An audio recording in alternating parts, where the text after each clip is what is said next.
Alors, shalom à tous, on continue le Chot Tzadikim.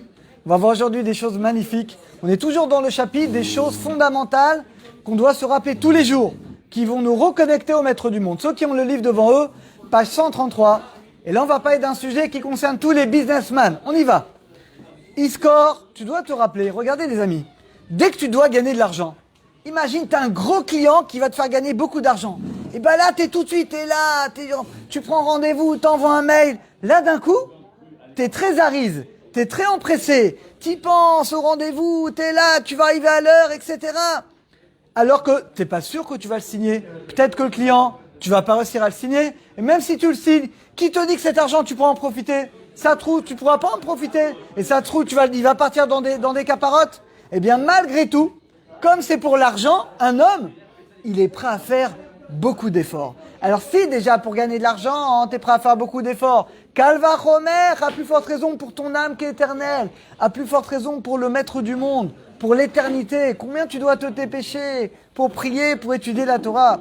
Et là, les amis, on doit se rappeler toute la vie, ça. Quand on arrive, des fois ça nous arrive d'arriver en retard à la prière, un cours, d'arriver en retard à un cours, des fois de ne pas écouter le cours, etc. Tu dois dire, mais je comprends pas.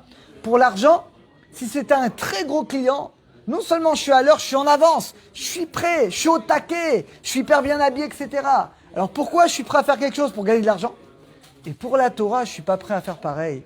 Alors ça, les amis, c'est quelque chose qui doit nous faire réfléchir. C'est quelque chose tous les jours dans notre tête, on doit comparer ce que je suis prêt à faire pour gagner de l'argent et ce que je suis prêt à faire pour la prière, pour l'étude, pour une mitzvah, pour aider quelqu'un. Je t'aimerais autre chose. On doit se rappeler tous les jours qu'Hachem, il lit nos pensées. Et ça, les amis, c'est extraordinaire. Est-ce que des fois, vous y pensez? Qu'Hachem, il sait exactement les pensées, ce que tu penses, à l'intérieur de ton cœur. Or, on a un halakha, les amis, c'est que quand tu te tiens devant Hachem, tu dois être bien habillé. On l'apprend de Paro. Paro, quand il a fait sortir Yosef de prison, alors c'est écrit dans le passou qu'il a lavé, ils l'ont rasé, ils lui ont mis des beaux habits. Parce que finalement, il va parler devant le roi. Eh bien, dit le Chot Tzadiki que vous savez quels sont nos habits spirituels quand on parle devant Hachem. Il y a les habits physiques. Et quels sont les habits spirituels? Ce sont nos pensées. Par exemple, tu pries devant Hachem, d'accord, tu pries, mais ta tête, elle est où? T'es à la banque, t'es en Grèce, t'es où? Ou alors t'es devant le Maître du monde. Eh bien, finalement, les ornements, les vêtements spirituels qu'on doit avoir devant Akadosh Baruch Hu, ce sont quoi? Ce sont nos pensées.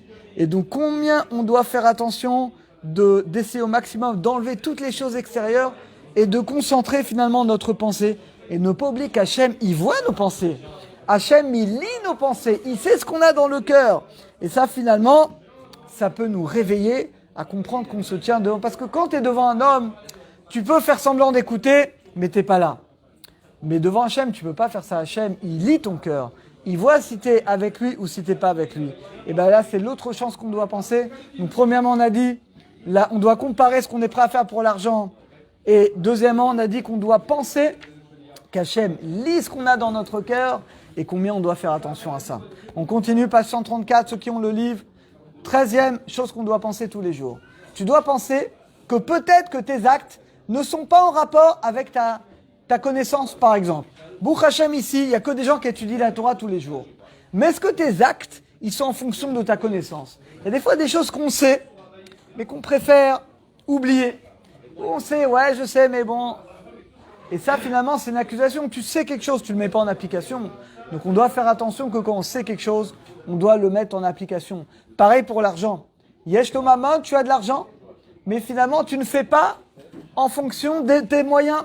Quelqu'un, il a de l'argent, mais il va donner comme tout le monde. Alors que Bouch Hachem, Hachem lui a donné une grande parnassa. Tu dois donner en fonction de tes moyens. 10%, mais si tu as beaucoup de parnassa, tu dois donner plus que 10%. Eh bien, les amis, que ce soit dans l'argent, que ce soit dans l'intelligence, dans nos actes, on doit veiller. Est-ce que ce que je fais, je le fais en fonction des moyens qu'Hachem m'a donné? Hachem m'a donné une intelligence. Est-ce que je le sais en fonction de cette intelligence? Hachem, il m'a donné de l'argent. Est-ce que je donne en fonction de mes moyens? Etc., etc. C'est-à-dire que ce que je fais dans la vie, je dois le faire en fonction des moyens qu'Hachem, il m'a donné. Que ce soit les moyens d'argent, les moyens d'intelligence, les moyens spirituels. 14e chose. Et là, les amis, extraordinaires. Regardez. Je dois me rappeler combien je dois aimer Hachem. Et là, regardez ce qu'il dit. On a un principe que, selon toi, comment tu aimes l'autre, l'autre, il t'aime Comme c'est écrit Shlomo Amelech, il dit Kemaim panim al panim kel lev adam. Selon le reflet, tu te regardes dans une flaque d'eau, bah tu te vois. Et bah selon toi, le sentiment que tu as envers l'autre, l'autre il te renvoie ce sentiment. Tu aimes quelqu'un, tu te soucies de lui, tu pries pour lui, et bah il le sent, il te le rend. T'aimes pas quelqu'un, t'as de la haine dans ton cœur, bah c'est quelque chose qu'on ressent. Bah il dit pareil envers Akadosh Baruch Hu. Eh bien les amis, la bonne nouvelle c'est qu'Hachem, c'est écrit dans la Torah, qu'il nous aime. Plus qu'un père, il aime son fils unique. Vous vous rendez compte? Imaginez un père qui a un seul enfant. Enfant unique. Combien il va l'aimer? C'est son seul enfant. Et il sait qu'il n'en aura pas d'autre. Hachem, il nous aime plus que ça.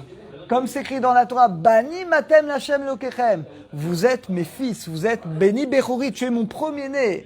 Alors les amis, si on se rend compte de l'amour infini qu'Hachem nous porte, alors comment nous on fait la tronche? On arrive à la prière, on fait la tronche, on est là, on arrive en retard, on va bâcler notre prière, on peut étudier, on n'étudie pas. Aujourd'hui tu travailles pas, je travaille pas, mais tu trouves plein d'occupations à faire. Et l'essentiel de ce qu'Hachem te demande, finalement, tu le fais pas.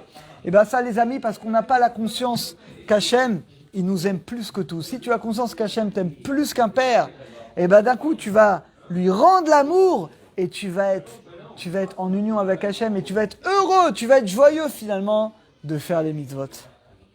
Et la dernière chose pour aujourd'hui les amis, alors il dit que quand tu fais un grand voyage les amis, il y en a qui partent en France pour leur travail, voilà, John et beaucoup d'autres. Bah quand tu pars, il est obligé de prévoir, surtout c'est compliqué aujourd'hui, prévoir les sandwichs forcément, il n'y a plus de sandwichs dans les avions, ça y est. Aérodrome. Ok, quel hôtel il va être? Quelle voiture il va louer? La moto qu'il va louer? Tac, les clients, il organise son planning, tac, tac. Il s'organise, parce que c'est normal, c'est un voyage, il faut s'organiser. Et ben les amis, Kalvachomer, quand nous, on va tous faire un grand voyage. Parce que vous savez qu'on est dans ce monde, c'est que l'intermédiaire, c'est qu'une antichambre, un prince d'or, comme dit la Mishnah, c'est que pour rentrer dans le palais c'est le Olam Haba. Eh bien les amis, on doit savoir ce monde-là, c'est une illusion. C'est une illusion dans le sens, oui, il existe pour nous, oui, on a le libre arbitre, donc il est très important, mais c'est pas le but. Le but, c'est le Olam Haba. Et donc, combien on doit venir faire des provisions? Et Hachem, il nous montre aujourd'hui avec cette épidémie que finalement, on ne maîtrise rien. Ta parnassa, c'est pas toi qui la maîtrise. La santé, c'est pas... On maîtrise rien dans ce monde. On est là dans ce monde. On ne sait pas pour combien de temps. Mais ça ne doit pas nous angoisser. Ça ne doit pas dire, ah, le ravi m'angoisser. Mais non, au contraire. Merci Hachem, je suis en vie, bah, je fais le maximum. J'étudie le Torah maximum. Je fais le maximum de bonnes actions. Je vais aider l'autre, je vais faire de la tzedaka, je vais me remplir de Torah. Pour que le jour où Hachem, il me reprendra, on espère tous à 120 ans, bonne santé, mais vous savez comme moi qu'il y a peu de chances que ça arrive. Le jour où on repartira, eh ben, on sera rempli. On aura les poches remplies de Torah, de Mitzvot, de Maasim Tovim. Alors voilà les amis, ça c'est des petites choses qui sont extraordinaires. Donc Hachem nous aide à penser, on rappelle. Ce que je suis prêt à faire pour l'argent, je suis prêt à faire pour prier, pour étudier la Torah. Deuxièmement, qu'Hachem lit nos pensées, donc de concentrer au maximum nos pensées pour s'unir à Kadosh Baruch Hu. De faire nos actions en fonction de notre connaissance et de notre argent, de donner en fonction de ce qu'on a.